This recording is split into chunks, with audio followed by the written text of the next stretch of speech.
have a story of success, and we believe Local 338 is certainly one of the more progressive and pioneers in our industry. Another gentleman that we have that I think Rich knows a lot more about than I certainly do, and that's a guy named Keith Franco. He is a former Cablevision employee. He worked for Cablevision for 5 years, became heavily involved in the organizing campaign. He suffered through various illegal union-busting tactics, and included intimidation and threats, and was actually forced to resign from the company. So if Keith could come forward and tell us a little bit about his experience.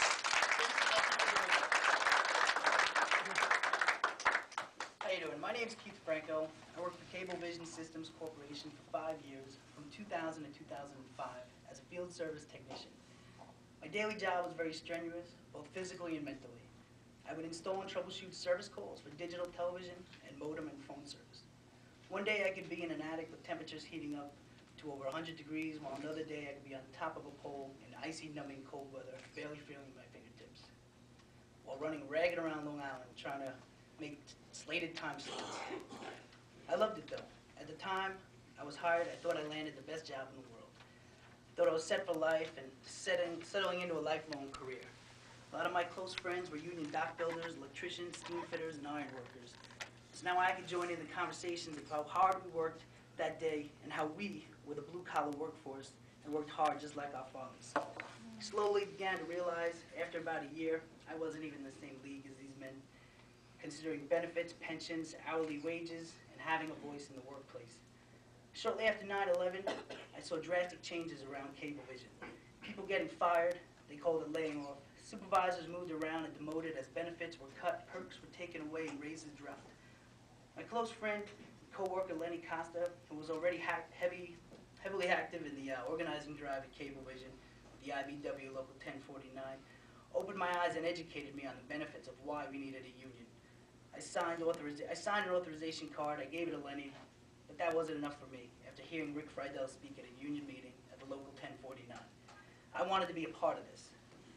In the next few years, I talked and educated my coworkers, wrote and handed out open letters, had cards signed, spoke out at meetings, confronted lies at forced captive audience anti-union meetings, hung up signs all over the island, attended NLRB hearings in Brooklyn, attended union meetings and rallies, and was a very active member in the volunteer organizing committee that we built up with the employees. This didn't come without a price, though. Both pre- and post-election, which we lost, even though with 70% of the cards signed, I was heavily discriminated against for being pro and active in the union drive. All of a sudden, I was being written up and warned constantly for doing normal work procedures. I could not get assistance on jobs if I needed help, and would be warned by supervisors on one-on-one meetings, which I have on tape, about my involvement. And I kept documents and all this for an extension of my memory. Known pro-union workers and I were soon segregated from other workers during the jobs and had separate meetings within the company. Leaflets with cartoon characters depicting myself and fellow pro-union members in a negative light were distributed around the workplace. My vehicle was vandalized with the words "Union Scum." On December 7, 2004, I was even assaulted when an anti-union employee confronted me, grabbed my shoulder and neck twice after I pushed him off. Prior to the altercation, he even told the supervisor that he was going to find me and assault me. Nothing was ever done. Nothing was ever done by Cablevision management in every instance brought to the management and Cablevision Human Resources. September of 2005, I know I could not go any further, and I'm just going to read you the last 2 lines of my resignation letter, so it's not too long-winded. It's obvious that I will never advance here at Cablevision Systems, which was stated by a Cablevision supervisor that I also have on audio. Every time promotions are offered, I am written up for ridiculous things that are not enforced on the other technicians, and I am told I cannot be promoted. The favoritism and uneven treatment towards the technicians is shameful. Working for Cablevision Systems Corporation under constant restraint because of a known and factual 30% of your workforce are trying to organize on Long Island, and the fact that we, the technicians, will never be able to earn in fair and equitable wages and benefits without a written, arbitral, and negotiated contract is reason enough in my eyes to end my employment at Cablevision. I've lost all desire of trying to help this company grow, and now it's time for me to move on. In closing, I hope your husbands, wives, children, friends, and family never have to go through what I went through. It's not right, it's not fair. First time in my life I stood for a cause to try and help make a difference and better people's lives. And I was supposed to be protected by the NLRA. I wanted to be someone that if I had kids, they could be proud of their father.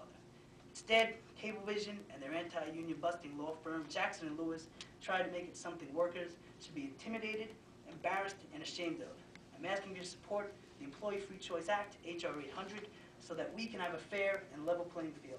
Keep respect and pride in the labor movement and be a part of the solution, not the problem. Thanks for listening.